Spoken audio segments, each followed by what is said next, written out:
तो हेलो।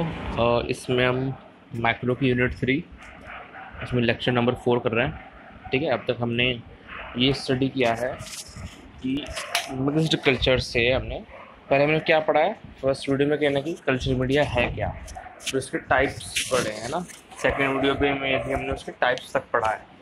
फिर third video के अंदर हमने ये पढ़ा है कि मिक्स्ड कल्चर से प्योर कल्चर कैसे फॉर्म करता है, क्या टेक्निक्स और क्यों ज़रूरी है ना। हमने पोर प्लेटिंग मेथड पढ़ा है, हमने स्ट्रीक प्लेट मेथड पढ़ा है, हमने स्प्रेड प्लेट मेथड पढ़ा है, हमने एनरिचमेंट टेक्निक पढ़ी है ना, एनरिचमेंट कल्चर टेक्निक, उसके थ्रू कैसे आइसोलेट करते हैं। तो अब इस वीडियो में हम क्या करेंगे कि हमारे पास वो प्योर कल्चर है ऑलरेडी। ठीक है, अब हमें उसे प्रिजर्व करना है, मेंटेन करना है। क्योंकि देखो ऐसा तो होगा नहीं कि ये 5 मिनट का प्रोसेस है कि कल को जब भी ज़रूरत होगी 5 मिनट लगने हैं और हमारे पास मिक्स कल्चर से प्योर कल्चर तैयार हो गया।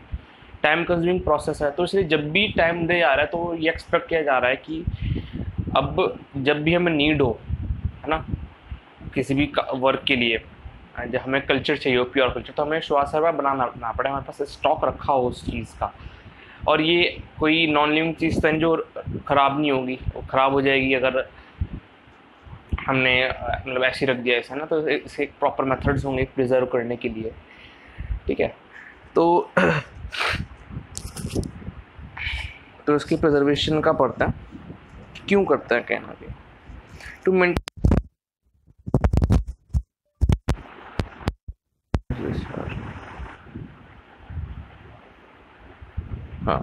to maintain pure culture for extended periods in viable condition without any genetic change is referred as preservation। तो किसी प्योर कल्चर को एक लंबे समय तक वायबल कंडीशन में, कि वो एक्टिव हो, ये नहीं कि वो ख़राब हो गया ना, कि वो वर्क नहीं कर पा रहा है जो उससे करना चाहिए, है ना, वायबल रहे, एक तरह से अलाइव रहे, एक्टिव रहे, विदाउट एनी जेनेटिक चेंज।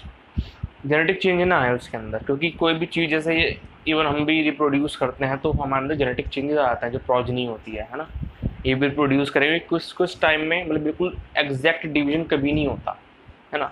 और स्पेशली ह्यूमंस में तो इतनी जल्दी क्यों नहीं दिखता, क्योंकि लाइफ स्पैन बहुत बड़ा है, बट इनके अंदर बड़ी जल्दी म्यूटेशन आ सकते हैं काफ़ी, क्योंकि बहुत जल्दी डिवाइड करता है ना। तो हमें कहना कि जेनेटिक म्यूटेशन को, ताकि जो हमें चाहिए था हमें एग्जैक्ट वही मिले, है ना, तभी तो हम उसे प्रिजर्व कर रहे हैं। नहीं हम प्रिजर्व कर रहे हैं वो कल को कुछ और बन गया, या फिर चेंजेस आ गए थे कुछ समथिंग उसके अंदर, है ना। तो जेनेटिक चेंज को प्रिवेंट करना है हमें। दूसरी बात क्या है कि, और ऑब्वियसली बात है, हमें माइक्रोबायल ग्रोथ को लो करना है। ये नहीं है कि वो ग्रो प्रिजर्व करने का मेन यही, क्योंकि जेनेटिक म्यूटेशन को कैसे प्रिवेंट करेंगे, जब स्लो जो ग्रोथ है उसे स्लो कर देंगे, वरना डिवाइड होता रहेगा तो फिर ऑब्वियसली बात है म्यूटेशंस आने हैं, चेंजेस आ जाएंगे उसके अंदर। ठीक है, फिर आता है due to this toxic chemicals not accumulated. अब वो है उनके मेटाबॉलिक सबस्ट्रेट्स होंगे जो भी वे फॉर्म करेंगे, तो टॉक्सिक केमिकल्स जो होंगे वो एक्यूमुलेट नहीं होंगे, है ना, और उनकी वायबिलिटी को इफेक्ट नहीं करेंगे, है ना। प्रिजर्व करने के हमारे ये फ़ायदे हैं। बाकी एक बार फिर स्टिल देख लेते हैं ऑब्जेक्टिव क्या है मेन, तो यहाँ पे आपको अच्छी तरह से क्लियर हो जाएगा। टू रेजिस्ट टेंट नहीं होगा, to resist genetic mutation, to avoid contamination, कि हमारे अनवांटेड हमने मिक्स से प्योर किया है, अगर वो ऐसे ही रखा होगा, एक्सपोज होगा एनवायरनमेंट से, तो ऑब्वियस सी बात है कि आपका वो कंटेमिनेटेड हो जाएगा। ठीक है, तो हमें कंटेमिनेटेड नहीं होने देना, इस तरीके से प्रिजर्व रखना है हमें। To maintain isolated pure cultures, वही है ना, हमने आइसोलेट किया, उसे मेंटेन करना ताकि लंबे टाइम तक वायबल कंडीशंस में, ताकि तब जब ज़रूरत हो तब हमारे पास अवेलेबल हो और बिल्कुल सही हो, है ना। तो उसके हमारे सर्टेन मेथड्स हैं। सबसे पहला है आपको periodic transfer to fresh medium. इसमें ये है कि हर कुछ टाइम में, ये भी नहीं जस्ट अगले दिन ही करे जा रहे हैं, बट हाँ बहुत ज़्यादा लंबा टाइम नहीं होगा, हर कुछ टाइम के अंदर हमें उसे फ्रेश मीडियम बनाना होगा स्टॉक से। ठीक है, फिर नेक्स्ट वो जो फ्रेश मीडियम है वो next as a stock work करेगा, फिर हम उसे कुछ टाइम में फ्रेश मीडियम बना लेंगे जब तक ऑर्गेनिज्म वायबल रह सके ना, वायबल।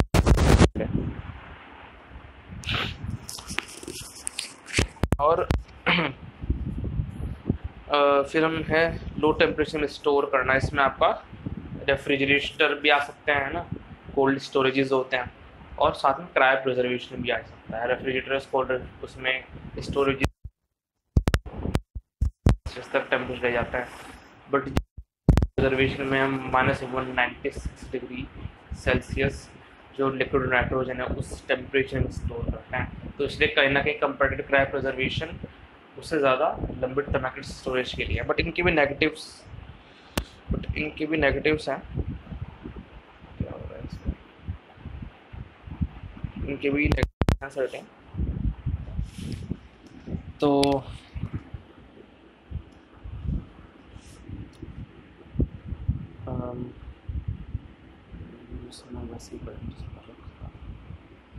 ठीक है, तो फिर ये है आपका नेक्स्ट आता है स्टोरेज इन स्ट्राइल सॉइल।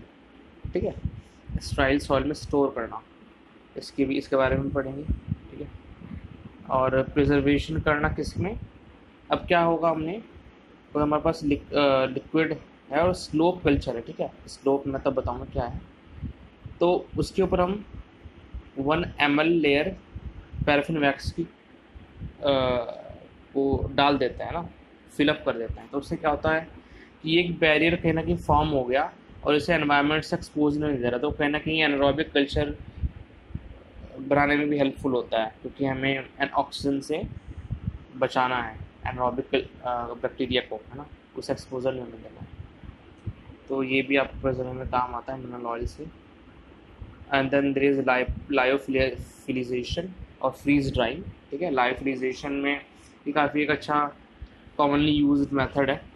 इसके अंदर हम पहले फ्रीजिंग करेंगे, फिर जैसे नाम से पता चला फ्रीज ड्राइंग, पहले फ्रीज करते हैं फिर ड्राइंग करते हैं। ड्राइंग दो पार्ट, ड्राइंग मतलब आपका जो सॉल्वेंट वाला पार्ट है, जो कहीं ना कहीं वाटर वाला एस्पेक्ट है, उसे रिमूव करते हैं by 2 processes. First is sublimation, कि सॉलिड से डायरेक्ट बिना लिक्विड आए वेपर स्टेट में ले गए हमें, और दूसरा क्या होता है डिसॉर्प्शन, कि सरफेस से हमने रिमूव करवा लिया वाटर कंटेंट वाटर का।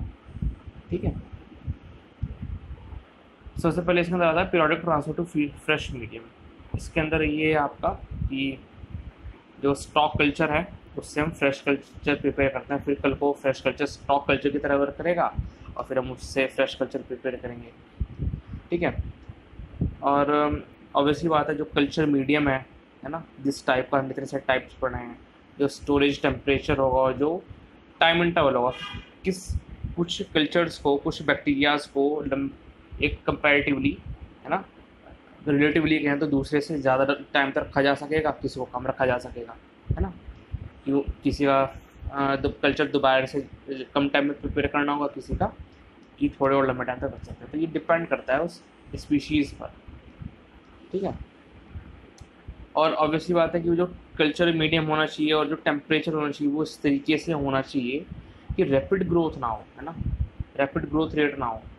हमेशा की डिले जितना डिले कर सकें नेक्स्ट कल्चर प्रिपेयर करने में, है ना, उतना बेस्ट पॉसिबल है, क्योंकि हमारे म्यूटेशंस का प्रॉब्लम रहता है। और कहने कि यही इसका डिसएडवांटेज है इस मेथड का।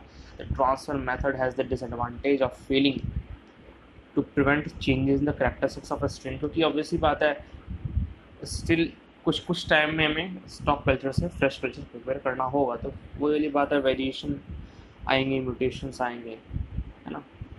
देन आपका आता है स्टोरेज लो टेम्परेचर। इसके अंदर 2 चीज़ें आती हैं, रेफ्रिजरेशन आता है एंड क्रायो प्रिजर्वेशन आता है। रेफ्रिजरेशन में हम क्या करते हैं, 0 to 4 डिग्री सेल्सियस के टेम्परेचर में स्टोर करते हैं। रेफ्रिजरेटर्स होते हैं इनके लिए बनाए जाते हैं, या फिर कोल्ड रूम्स हो गए, बैक्टीरिया को 2 से 3 वीक्स तक स्टोर कर सकते हैं, और फंजाई को 3 to 4 मंथ्स। तो बहुत लंबा टाइम नहीं है, उससे अच्छा है जो हमने अभी पढ़ा है,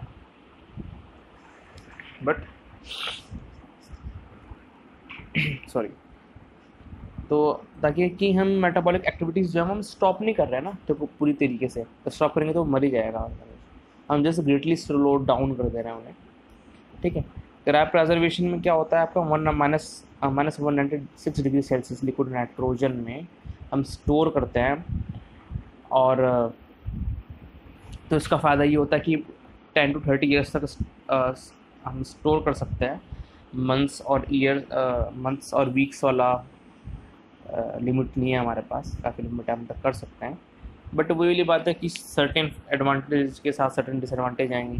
इसके अंदर काफ़ी खतरा होता है कि क्रिस्टलाइज हो जाने का, क्योंकि लो टेम्परेचर पे है ना सेल्स डेथ हो सकती है क्रिस्टलाइजेशन होकर। तो उसे प्रिवेंट तो कर देते हैं कहीं ना कहीं कुछ लिमिट तक स्टेबलाइजिंग एजेंट्स डाल के, जैसे ग्लिसरॉल हो गया, फिर डाइमिथाइल सल्फॉक्साइड हो गया, है ना, to prevent the cell damage due to formation of ice crystals and promote cell survival. ठीक है, क्योंकि हमें वायबल भी चाहिए ना, इसलिए। और इसका एक नुकसान क्या है, ये काफ़ी एक्सपेंसिव मेथड है। ठीक है, then comes storage in sterile soil. अब स्ट्राइल सॉइल में दो तरीके से स्टोर करेंगे। एक में तो हम क्या करेंगे कि हमने इनोकुलम लिया है, जो हमें ग्रो करवाना है ना, प्योर कल्चर से इनोकुलम लिया है हमने, तो अब हमने उसे इमीडिएटली ड्राई कर दिया और स्टोर कर दिया रेफ्रिजरेटर में। ठीक है, दूसरा हमने क्या किया कि उसे ग्रो होने दिया। ग्रो होने के बाद जब, जैसे स्पेशली फंजाई में होता है, माइसीलियम बनते हैं, माइसीलियम और हाईफेज बनते हैं। ठीक है, फिलामेंटस स्ट्रक्चर है इनके, प्रोपोगेटिव। तो कहने का मतलब प्रोपोगेटिव स्ट्रक्चर मीन्स ये जैसे हम डिस्पर्जल के लिए स्पोर्स फॉर्म करते हैं, क्योंकि ये स्पोरोफाइट्स में आते हैं क्रिप्टोगैम्स के अंदर, अगर हम फंजाई की बात करें। तो हम कहना कि इनके सेकंड जनरेशन जो स्पोर्स है उन्हें प्रिजर्व कर रहे हैं। ठीक है, एक तो उस ओरिजिनल को कर रहे हैं और दूसरा है उनके स्पोर्ट्स को प्रिजर्व कर रहे हैं। तो दो ग्रुप्स में इनकी स्टोरिंग आती है।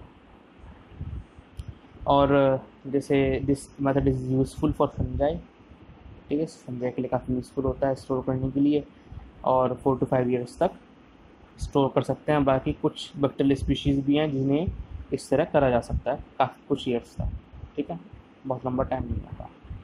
Then comes preservation by avoiding culture with mineral oil. तो इसमें क्या करते हैं कि स्लोप कल्चर को, ठीक है, अब आपका एक तो होता है प्लेट कल्चर। ठीक है, प्लेट कल्चर में आप क्या होगा, पेट्री डिश में आप बनाओगे। मैंने कहीं ना कहीं पहले, शायद पहले वीडियोज़ में समझाया भी है ये वाली बात, पेट्री डिश में। ठीक है, ये होगा प्लेट कल्चर। ठीक है, अब आपका बॉटल्स में भी होता है, ग्लास ट्यूब्स के अंदर। ग्लास ट्यूब्स में आपका दो तरीके से हो सकता है, एक तो हो सकता है स्टैब कल्चर, एक हो सकता है स्लांट या फिर कह दूँ स्लोप कल्चर।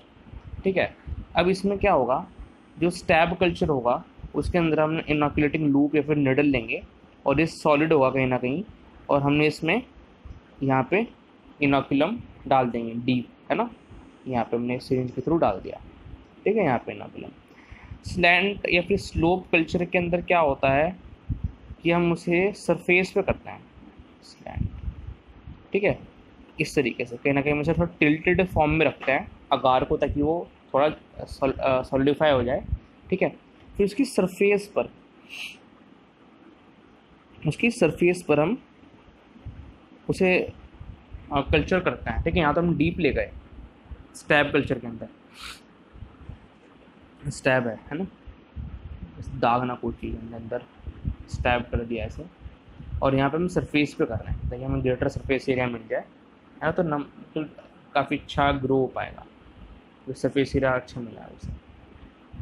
तो ये दोनों जो है आपके, ये आपको उसमें आता है ग्लास ट्यूब्स के अंदर, है ना।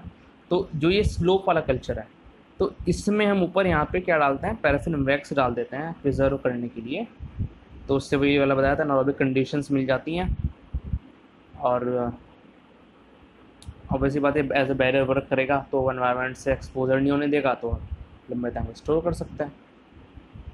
ठीक है, तो यही लिखा है इसके अंदर कि this is a simple and most economical method of maintaining pure cultures. ठीक है, जिस तरह से वो कहीं ना कहीं क्रायो प्रिजर्वेशन के तरह लंबे टाइम तक था, बट एक्सपेंसिव बहुत ज़्यादा है। ठीक है, और ये कहीं ना कहीं बहुत सिंपल मेथड है और इकोनॉमिकल पॉसिबल है। In this method sterile liquid paraffin is poured over the slant और we can say slope of culture. ठीक है, उसके ऊपर डाल दिया जाएगा and stored upright at room temperature पे देखो, है ना। तो यहाँ पे कोई ये नहीं कि फ्रीजिंग में करना पड़ा तो हमें कहीं क्रिस्टलाइजेशन का खतरा हो। ठीक है, the layer of paraffin ensures anaerobic conditions and prevent dehydration of medium. ठीक है, और इससे हम कहना कहीं मंथ्स 2 ईयर्स तक सर्टेन स्पीशीज़ को, और स्पीशीज़ टू स्पीशीज़ वैरी करता है टाइम जो है उनकी वायबिलिटी का, कब तक प्रिजर्व किया जा सकता है। ठीक है, अब आता है लास्ट लाइफिलाइजेशन और फ्रीज ड्राइंग। इसमें इस नाम से पता चल रहा है कि पहले फ्रीजिंग करेंगे फिर ड्राइंग करेंगे। तो freezing drying is a stabilising process in which substance is first frozen. पहले तो हम इसे लिक्विड नाइट्रोजन में ही रखते हैं कहीं ना कहीं, उसे फ्रोज करता है कुछ टाइम, ठीक है। फिर हम क्या करेंगे, उस फिर हम जो उसमें वाटर कंटेंट है कहीं ना कहीं, है ना, क्योंकि वाटर जो है वो डैमेज करता है ना। अगर हम उसे रिमूव कर देंगे तो वो डैमेज होने से रोकेगा जो सॉल्वेंट वाला पार्ट है। तो हमें इसे रिड्यूस करना है, तो हमें ड्राइंग करनी है। ड्राइंग दो तरीके से करेंगे। फर्स्ट स्टेज क्या होगी हमारी, primary drying is going to be by sublimation and secondary drying stage is going to be by desorption. Sublimation क्या होता है, सॉलिड से लिक्विड बनता है जनरली, और लिक्विड से हम वेपर स्टेट में लेके आते हैं, बट सॉलिड से सीधा वेपर स्टेट में ले आना इज सब्लिमेशन, ठीक है। डिसॉर्प्शन क्या होता है, सरफेस से एब्जॉर्प्शन करवाना ना, मतलब सिर्फ एब्जॉर्प्शन तो नहीं, सरफेस से रिमूव करवा रहे हैं ना। तो और इस better preservation occurs with freeze drying than with other methods, because जैसे बताया था मैंने जो क्रायो प्रिजर्वेशन वगैरह है, वहाँ पे काफ़ी लो टेम्परेचर में रखना है और काफ़ी लंबे टाइम तक, तो क्रिस्टलाइजेशन होने का रिस्क है और हो जाता है कहीं ना कहीं। और इसलिए एजेंट तो डालते हैं बट कहीं ना कहीं वो रिड्यूस ही करता है बहुत ज़्यादा ना, तो वायबिलिटी से उसकी कॉम्प्रोमाइज़। हमने स्टोर तो कर लिया बट वो कोई चीज़ उतनी वायबल नहीं रही, उतनी एक्टिव नहीं रही जिस फॉर्म में चाहिए थी, है ना। तो फ़ायदा क्या है, तो कहना कि उस रिस्क को कम करता है ये मेथड्स हैं, इसलिए काफ़ी कॉमनली यूज़ होता है। Removal of water from the specimen effectively prevents it's damage. तभी हम ड्राइंग कर रहे हैं। अच्छा, जो ग्राम पॉजिटिव बैक्टीरिया है उस पर ये काफ़ी अच्छा वर्क करता है, बट ग्राम नेगेटिव बैक्टीरिया पे वर्क नहीं करता उतना अच्छा, ठीक है। और ये ऐसा क्यों है, तो इनके स्ट्रक्चर डिफरेंट हैं, इन दोनों के सेल वॉल के स्ट्रक्चर डिफरेंट होते हैं।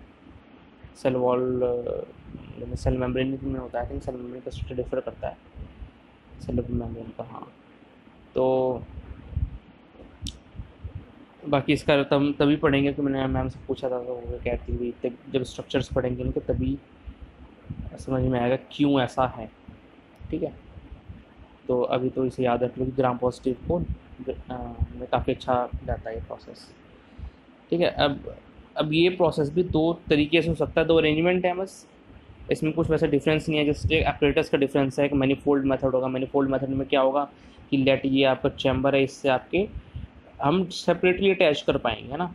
हमने अपने इनोकुलम जो है इन जार्स के अंदर डाल दिए, मतलब इन वो जो टेस्ट ट्यूब है, एक सिंगल टेस्ट ट्यूब लगती है मैनीफोल्ड में मेथड में, या आपका मैनीफोल्ड मेथड है, तो इसमें देखो सेपरेटली अटैच किया उस चैम्बर से हमने, है ना। तो कहीं ना कहीं लार्ज मॉलिकुलर स्पेस मिल जाता है, ठीक है। और जबकि चैम्बर मेथड में एक चैम्बर होगा, ऑब्वियस सी बात है, चैम्बर होगा तो उसमें इकट्ठे ही सबको रखा जाएगा, है ना। वहाँ पे हमारे पेट्री डिशेज और जो गिलास वाइल्स हैं, है नी, तो कहीं ना कहीं वहाँ पे थोड़ा सा एक ही एयर स्पेस में रख दिया उन सबको, ठीक है। वो होगा आपका चैम्बर मेथड। इसके अंदर आपका मैनीफोल्ड मेथड में तो सिर्फ सिंगल ग्लास वाइल यूज़ होता है, जबकि चैम्बर मेथड में हम दो यूज़ करेंगे, एक आउटर होगी एक इनर होगी, और बीच में हम क्या डाल देते हैं यहाँ पे सिलिका जेल। तो सिलिका जेल भी क्या करता है, as a drying agent work करता है, ठीक है। तो वही है कि आपका मॉइस्चर को प्रिवेंट करेगा, है ना, अगर कुछ मॉइस्चर इसमें रह गया हो। तो वही आपका when freeze drying is performed in a chamber, double glass vials are used, ठीक है।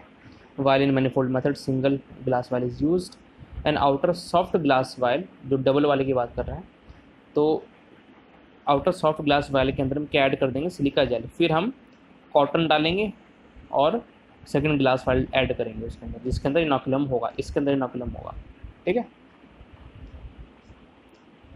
एंड आउट, तो ये लिखा है आपका। और कहना कि क्योंकि फ्रीजिंग कर रहे हैं शुरुआत में, है ना, तो डैमेज ना हो जाए कुछ, जिस टाइम तक हम फ्रीज़ करते हैं, तो हम क्रायो प्रोटेक्टिव एजेंट्स ऐड करते हैं। अगर हम चैम्बर लायोफिलिजेशन कर रहे हैं तो स्किम मिल्क को हम as a cryoprotective agent use करते हैं ताकि क्रिस्टलाइजेशन ना हो जाए। और कहीं ना कहीं जब हम मैनीफोल्ड लायोफिलिजेशन कर रहे हैं मेथड, तो हम सक्रोज का as a stabilising agent use करते हैं, ठीक है। और डिसएडवांटेज क्या है इसका, many biological molecules are damage by the stress associated with freezing, है ना।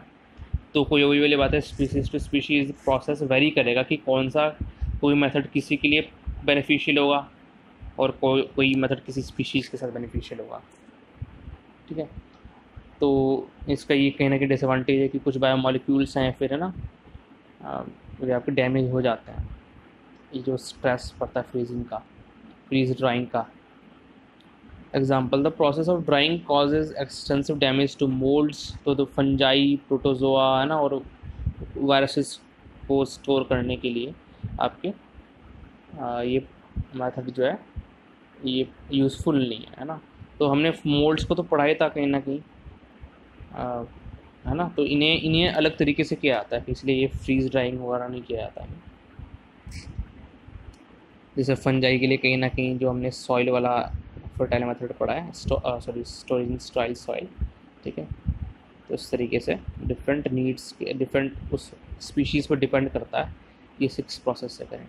नेक्स्ट वीडियो में हम कल्टीवेशन ऑफ एनारोबिक बैक्टीरिया पढ़ेंगे। कहना कि ये पढ़ लिया है, सर्टेन बस मेथड्स में नज़र डालनी है। ठीक है, नेक्स्ट वीडियो में।